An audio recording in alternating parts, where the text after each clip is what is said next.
Okay, तो हम लोग पढ़ेंगे नर्व इंजरी के बारे में।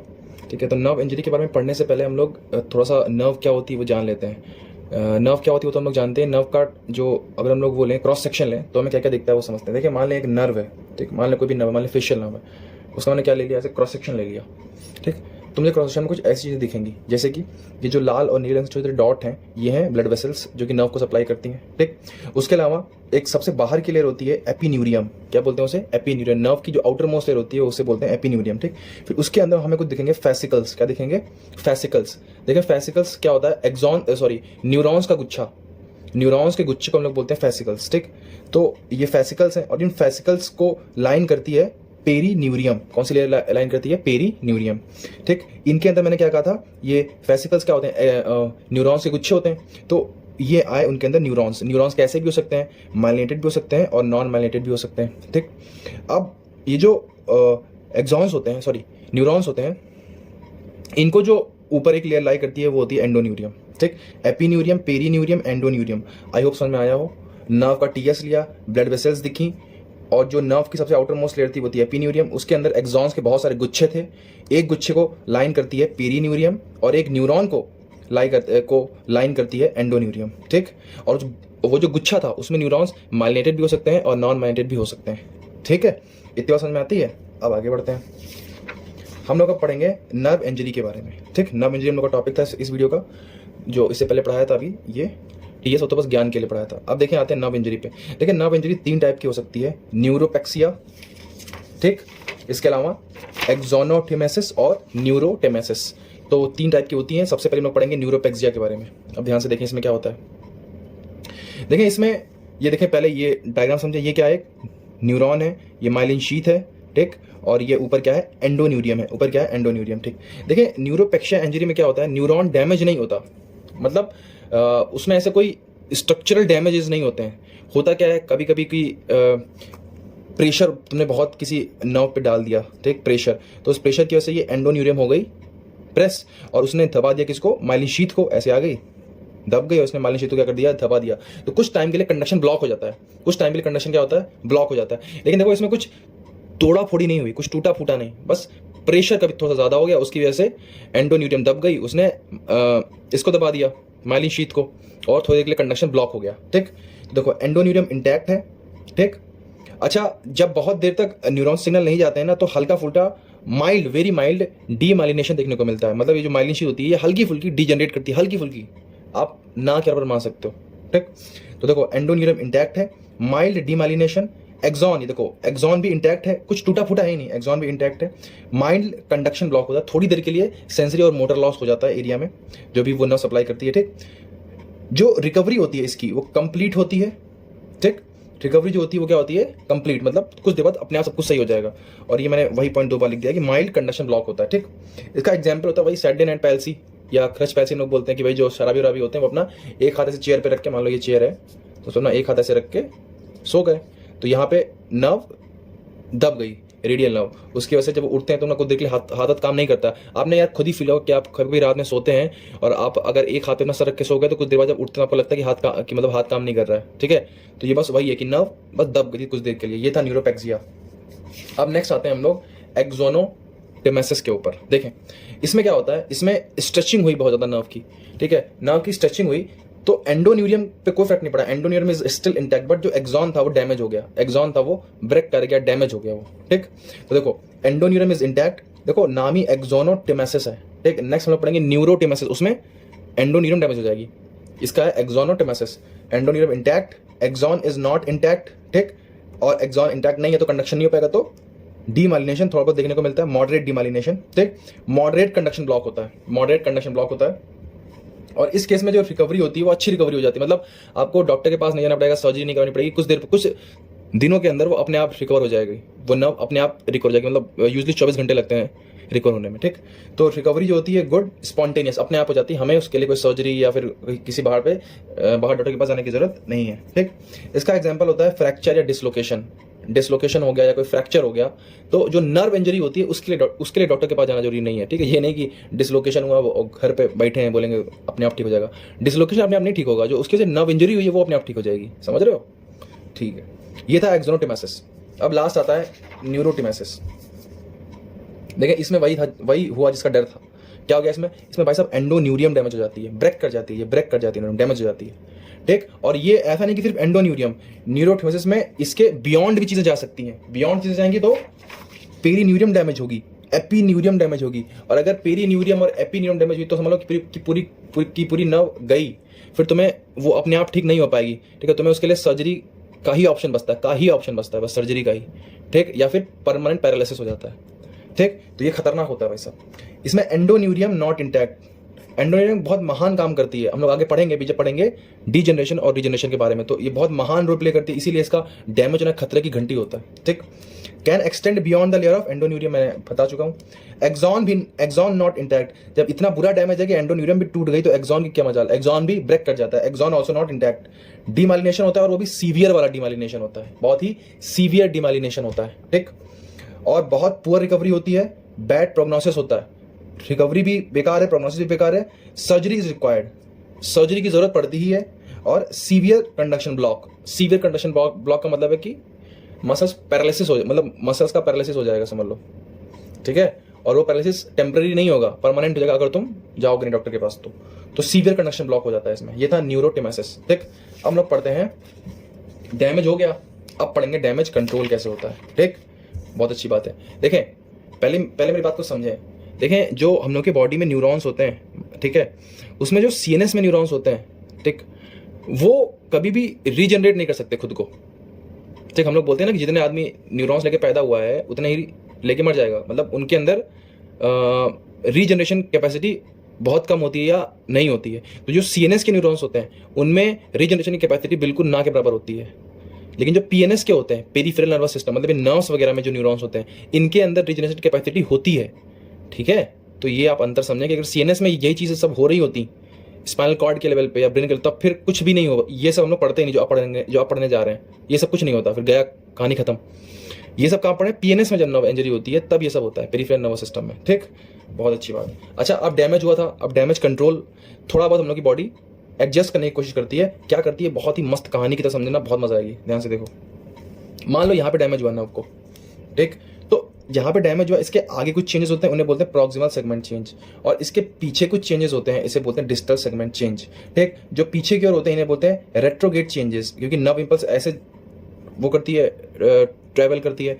जो पीछे की साइड हो रहे हैं उन्हें बोलते हैं रेट्रोगेट चेंजेस, और जो इसी की डायरेक्शन में होते हैं उसे बोलते हैं ऑर्थोगेट चेंजेस। सबसे पहले हम लोग पढ़ेंगे प्रॉक्सिमल सेगमेंट में क्या चेंजेस होते हैं। ठीक, बहुत मस्त है, इसको बिल्कुल कहानी की तरह समझना। देखो, जैसे ही यहाँ पे खतरे की घंटी बजती है, ठीक, तो जो हम लोग का वो होता है ना, सोमा जानते हो ना, कि जो ये जो सेल बॉडी वाला मेन पार्ट होता है ना, न्यूरॉन के 3 पार्ट होते हैं। एक तो ये सेल बॉडी, ऐसे बोलते हैं सोमा, ये होता है एक्सॉन और फिर टीलोडेंड्रिया। तो जो एक्सॉन, तो जो ये वाला पार्ट होता है सेल बॉडी वाला, मतलब सोमा वाला पार्ट, वो जाग जाता है, वो बहुत एक्टिव हो जाता है। उसको मालूम है कि भैया कुछ गड़बड़ हो चुकी है। ठीक, तो उस गड़बड़ को ठीक करने के लिए क्या क्या करता है समझें। सबसे पहला काम होता है कि ये जो सेल बॉडी होती है ना, ये जो छोटी सी सेल बॉडी थी, ये स्वेलअप कर जाती है, बड़ी हो जाती है। ठीक, बड़ी हो जाती है, बहुत अच्छी बात है, बड़ी हो जाती है। दूसरी बात, जो न्यूक्लियस अब तक सेंटर में था, न्यूक्लियस जब तक सेंटर में था वो पेरीफेरी में आ जाता है। ये देखो, न्यूक्लियस पहले सेंटर में था, वो कहाँ आ गया, पेरीफेरी में आ गया। ठीक, और जो निसल्स ग्रेन्यूल्स बिखरे हुए थे पूरे सोमा में, निसल्स ग्रेन्यूल क्या होते हैं, ईआर होते हैं, एंडोप्लाज्मिक रेटिकुलम। ठीक, जो बिखरे हुए थे वो अब आके न्यूक्लियस के आसपास अरेंज हो जाते हैं। ऐसा क्यों होता है अभी समझेंगे, आगे उसके न्यूक्लियस के आसपास अरेंज हो जाते हैं। और जो गॉल्जी बॉडीज होती हैं वो भी एक्सॉन हिलॉक के पास आके इकट्ठी हो जाती हैं, एक्सॉन हिलॉक के पास आके इकट्ठी हो जाती हैं। ठीक, ऐसा क्यों हो रहा है अब समझो। देखो, सबसे पहले जैसे ही यहाँ पे डैमेज हुआ तो बहुत सारे न्यूरॉन्स के प्रोटीन्स और बहुत सारे सब्सटेंसेस सब लॉस हो गए। तो अब उनकी रिपेयरिंग करनी है, रिपेयरिंग के लिए प्रोटीन्स की आवश्यकता होगी। तो इसीलिए जो डीएनए होता है वो एक्टिव होता है तुरंत, वो एमआरएनए की फॉर्मेशन करता है थ्रू ट्रांसक्रिप्शन। ये एमआरएनए कहाँ जाएगा, ईआर में जाएगा ना, क्योंकि इसको प्रोटीन बनाना है एंडोप्लाज्मिक रेटिकुलम के अंदर। ठीक, तो ये जाता है ईआर के पास। इसीलिए इसी वजह से देखो, न्यूक्लियस के आसपास ये जो निसल्स ग्रेन्यूल्स थे आके अरेंज हो गए थे, ताकि यहां से निकले फट से यहां पहुंच जाए। ठीक, अब जब यहाँ पे एमआरएनए यहाँ पे गया, निसल्स ग्रेन्यूल में प्रोटीन्स बन गए। अब ये जो प्रोटीन्स हैं इनकी होती है पैकेजिंग। इनकी पैकेजिंग का काम किसका होता है, गॉल्जी बॉडीज का। आप लोग को मालूम है कि प्रोटीन मॉडिफिकेशन, प्रोटीन पैकेजिंग, इनका काम किसका होता है, गॉल्जी बॉडीज का। ये जो हरा हरा बनाया है ये गॉल्जी बॉडीज है। ठीक, ये गॉल्जी बॉडीज इन प्रोटीन्स की पैकेजिंग करती हैं। ठीक, प्रोटीन पैकेज्ड वेसाइकल्स। ठीक, मैंने यार लेबलिंग नहीं करी है भैया, एक बार देख लो। ये जो लाल रंग से है ये है निसल्स ग्रेन्यूल, और जो मैंने नोट्स भेज दिए हैं अभी टेलीग्राम चैनल पे उसमें शायद लेबलिंग नहीं होगी इनकी। ये है निसल्स ग्रेन्यूल्स, और ये हरे वाले क्या हैं, ये हैं हरे वाले गोल्जी बॉडीज। ठीक, इन्होंने प्रोटीन की पैकेजिंग करी, ठीक, प्रोटीन पैकेज वेसाइकल्स, और ये जो पूरा प्रोसेस था इसको बोलते हैं क्रोमेटोलाइसिस। इसे क्या बोलते हैं, क्रोमेटोलाइसिस। ठीक, अब ये प्रोटीन पैकेज वेसाइकल से ये अपनी राह पर निकल लिए, कहाँ पे, इस डैमेज पार्ट को सही करने के लिए। ठीक, तो पहला चेंज हुआ क्रोमेटोलाइसिस। क्रोमेटोलाइसिस में क्या क्या होता है कि जो सेल बॉडी होती है वो सेल अप कर जाती है, जो न्यूक्लियस होता है वो पेरीफेरी पे आ जाता है, निसल्स ग्रेन्यूल्स को चारों ओर से घेर लेते हैं, और फिर वो एमआरएनए बनाता है, निसल्स ग्रेन्यूल्स से प्रोटीन बनाते हैं, उन प्रोटीन की पैकेजिंग करता है गोल्जी बॉडी, और फिर उनको भेज देता है कहाँ पे, आगे अपने रास्ते पे। ठीक, एक और काम होता है, देखो जहाँ पे ये डैमेज हुआ है ना, जो उसके सबसे एडजेसेंट वाला नोड ऑफ रेनवीर होता है, मतलब ये नोड ऑफ रेनवीर, वहां तक सेल पूरी, मतलब एक्सॉन अपने आप को खत्म कर लेता है। मतलब ये वाली माइलिन शीथ, ये वाली श्वान सेल, और ये एक्सॉन का ये वाला पार्ट एक्सोलेमा, ये पूरा पार्ट डैमेज होकर डिजेनरेट हो जाएगा नेक्स्ट नोड ऑफ रेनवीर तक। डैमेज के बाद जो नेक्स्ट नोड ऑफ रेनवीर होता है उसके बीच में जो भी कुछ आता है आएगा क्या, माइलिन शीथ आएगी, श्वान सेल आएगी और एक्सोलेमा आएगी, ये डिजेनरेट हो जाती है। ठीक, तो देखो एक बार पढ़ लेते हैं न्यूक्लियस की कौन कौन से प्रॉक्सिमल सेगमेंट में चेंज हो रहे हैं। Nucleus shifting from centre to periphery, Nissl's body disperse around nucleus, cell body gets bigger, Golgi body also disperse near axon hillock, Schwann cell and myelin sheath just adjacent to injury degenerate. कहानी की तरह ध्यान रखना है बस। ठीक, अब आ जाते हैं नेक्स्ट डिस्टल सेगमेंट चेंज पे, बहुत इंपॉर्टेंट है, इसे बोलते हैं वॉलेरियन डिजेनरेशन। ठीक, अब देखो भाई इसमें क्या क्या होता है, ये बहुत मस्त चीज है, बहुत मजा आती है। देखो सबसे पहले हमने प्रॉक्सिमल से पढ़ लिया, अब देखो डिस्टल क्या होता है। तो भाई डिस्टल क्या होगा ना, सबसे पहले तो dissolution of plasma membrane, myelin sheath and Schwann cells, कुछ जो पीछे की जितनी भी माइलिन शीथ थी, ठीक, कुछ स्वान सेल्स जो हल्की हल्की डैमेज हो चुकी हैं वो, और प्लाज्मा मेम्ब्रेन क्या, जो एक्सॉन को क्या करती है, लाइन करती है, ये इनका डिसोल्यूशन होने लगेगा। इनका क्या होने लगेगा, डिसोल्यूशन होने लगता है। ठीक, और डेब्रिस बनता है, क्या बनता है, कूड़ा करकट, क्या बोलता है, डेब्रिस। इसे ओवॉइड भी बोलते हैं, ओवॉइड, OVOID, ओवॉइड फॉर्मेशन। ठीक है, बुक्स में आपको ओवॉइड फॉर्मेशन वर्ड भी मिला होगा। ओवॉइड फॉर्मेशन बेसिकली क्या है, डेब्रिस है, किसका डेब्रिस है, एक्सोलेमा का डेब्रिस है, मतलब प्लाज्मा मेम्ब्रेन का, और माइलिन शीथ का डेब्रिस है। ठीक है, और कुछ स्वान सेल का। ठीक है भाई साहब, मैं तब से तो तुम लोग से कहता कि एंडोन्यूरियम बहुत इंपॉर्टेंट है। तो क्यों इंपॉर्टेंट है वो समझो। देखो जो एंडोन्यूरियम होती है ना, वो अब क्या करती है, कुछ केमिकल्स रिलीज करती है, जो कि सेरोटोनिन और हिस्टामीन, कुछ केमिकल्स को रिलीज करती है, जैसे कि सेरोटोनिन और हिस्टामीन।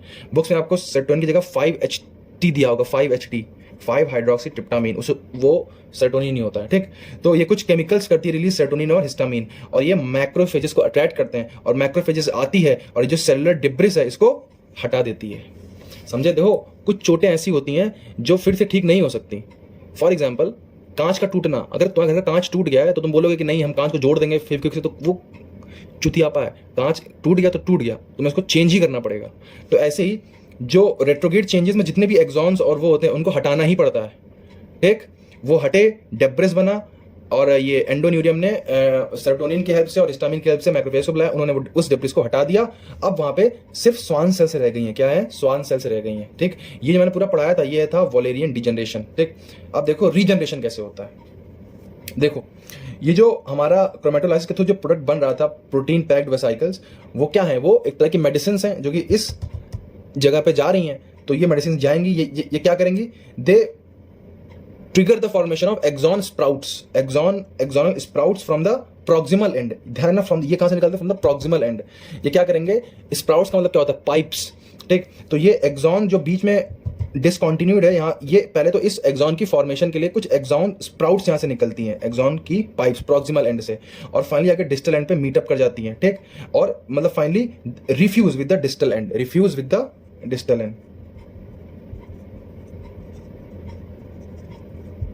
ठीक, रिफ्यूज द डिस्टल एंड। अब ये एक्सॉन था वो बन गया है, अब ये देखो ये फ्यूज कर रहे हैं डिस्टल एंड के साथ।